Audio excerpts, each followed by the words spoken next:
Good morning, good morning, good morning. What is going on, everybody? It's your boy Martin, aka the Boxing Purist. Welcome to the Truth and Absolute channel, where I speak the truth and nothing but the truth. So help me, good God Almighty. If this is your first time checking out my channel, welcome to the channel. This is a boxing channel. We keep it non-biased. We keep it 100. We try not to hurt feelings, but if the truth hurts feelings, blame the truth, not me. Now let's get right into this one. So we're getting closer and closer and closer to the fight, much highly anticipated fight, may I add, between the two Davids, okay? David Benavidez and David Morrell. Now, the question is, which one is going to be victorious? Which David is going to take the crown at this fight? Okay, now there's been a lot of back and forth, even with us, the boxing fans, okay?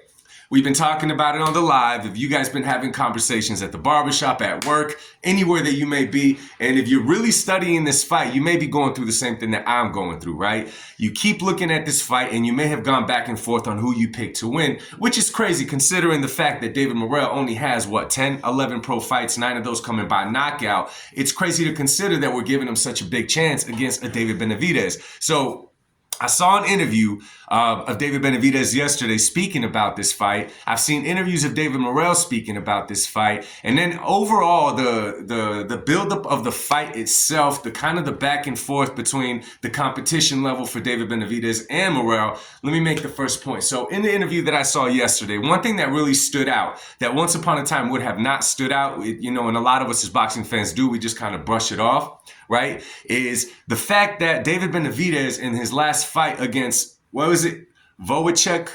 I still can't say the dude's name, man. It's hard. In that fight, David hurt his hands. Now, it is not clear if he hurt them in the fight or if they were just hurt going into the fight, but it's the reason that he took 3 months off, according to David Benavidez. He said on an interview with, Gallegos guy. So that's something really important to remember, because going into this fight against a David Morrell, a guy that's, his size, a guy that keeps himself in shape, it's really important to think about those hands. Now, those hands get hurt when you throw bombs. It's one thing when you see them in training camp, and it could be deceiving to many of us if you don't quite know better, if you're not familiar with it.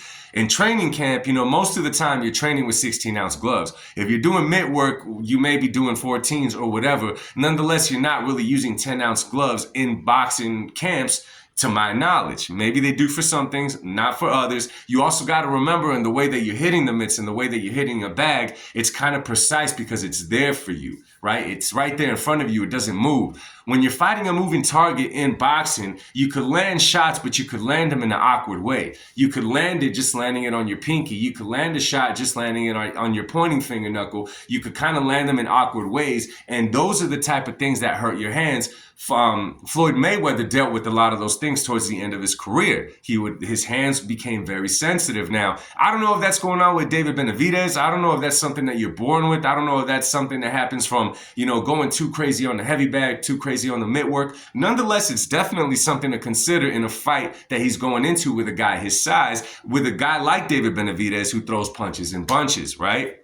So I think that's one of the big factors in this fight. The next thing is everything about the Vada testing. Now, for whatever reason, I don't know why it is, and I agree, in any combat sport, in any sport really where it's professional, you should subject to random testing. And so I didn't understand why David Morrell didn't want to do the Vada testing. Well, the speculations out there is that Vada is tied in with Victor Conte. If you don't know who Victor Conte is, he has a very bad reputation in the game with steroids, with using PEDs on fighters and covering them up very well. I don't know how that plays into the Vada testing. Perhaps they think that he might lay somebody's sample depending on how a fight goes. I'm not 100% sure. I don't want to speak on it. Nonetheless, David Morrell does not want to go that route.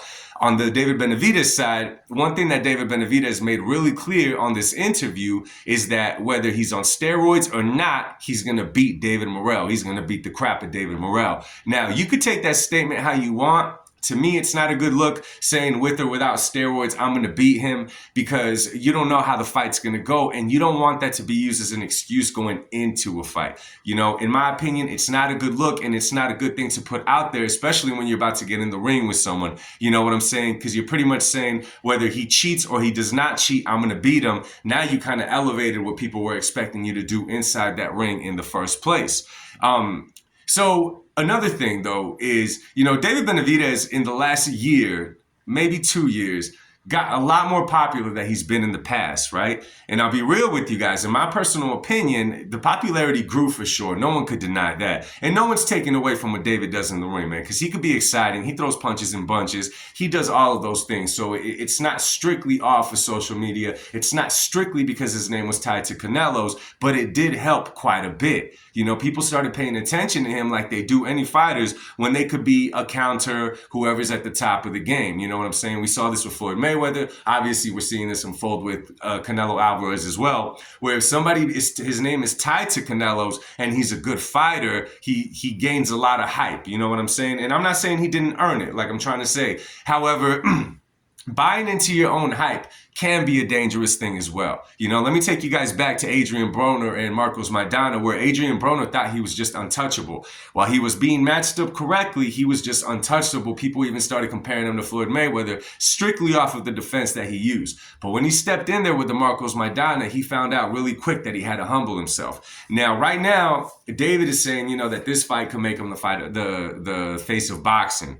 You know, he's saying that he's on another level. He's saying all of these things, which we could say he's on another level than Morrell when it comes to the pro ranks, because he does have a lot more professional fights than a David Morrell does. You know what I'm saying? So that there's no lie there.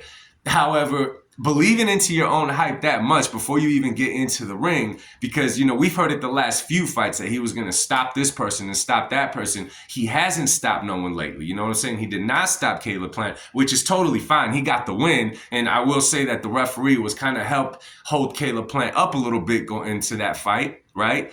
But nonetheless, you know, I'm lying to you. He did stop Demetrius Andrade, so that's my fault. But it has not been the sensation coming into this that he's been talking about, right? So I think that buying into your own hype, it's one thing to talk about how popular you are, and it's one thing to say that you earned it inside that boxing ring, but the eyes came on you when your name got tied to another superstar, and I'm talking about Canelo Alvarez.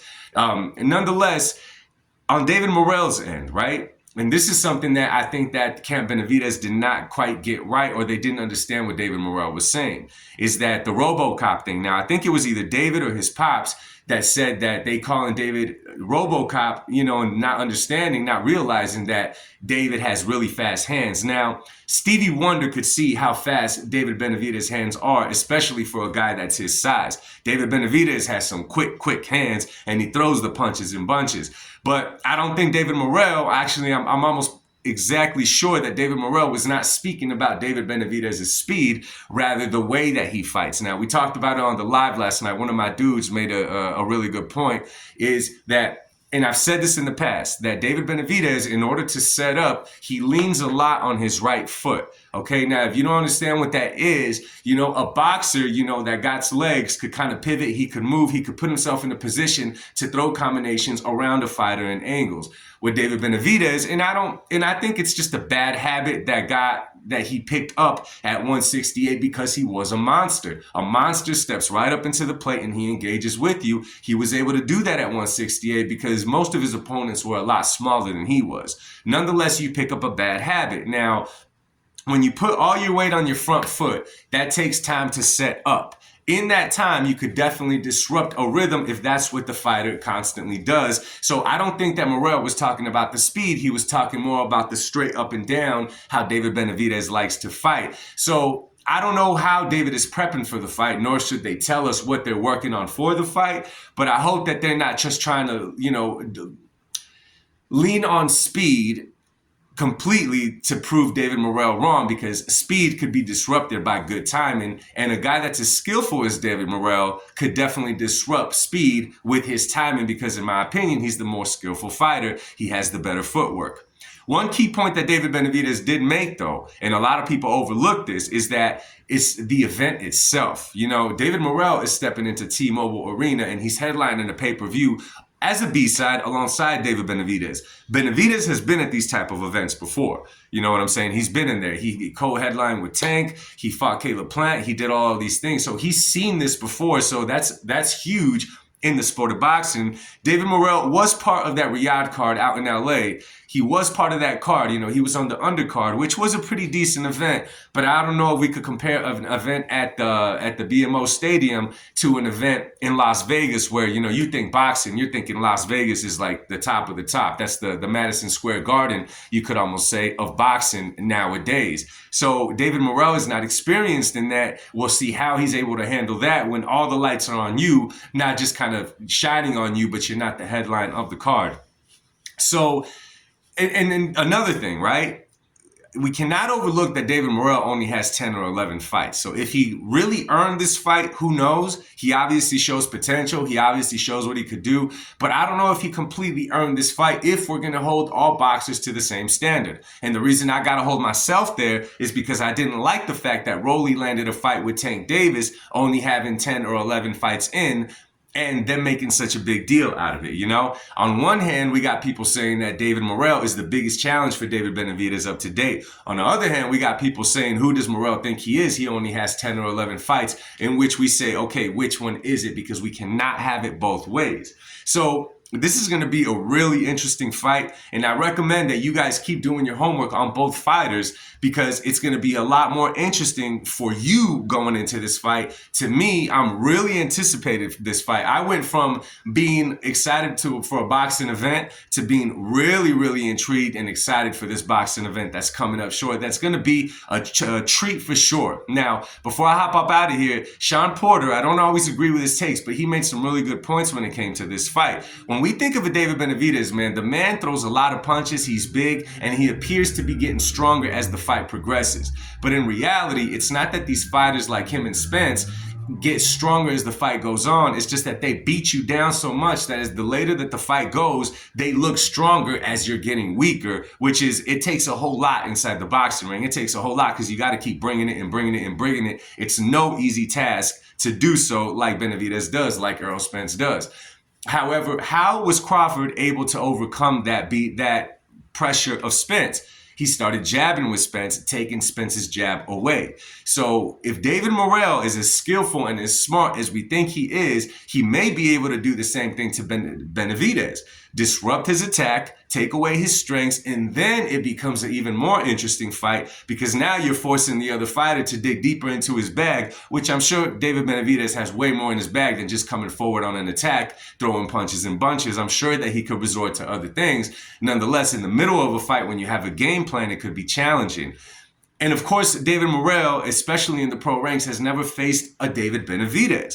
Now, that is what makes this fight interesting. I wish that David Morrell had at least 5, 7 more fights under his belt. It would make this fight more interesting.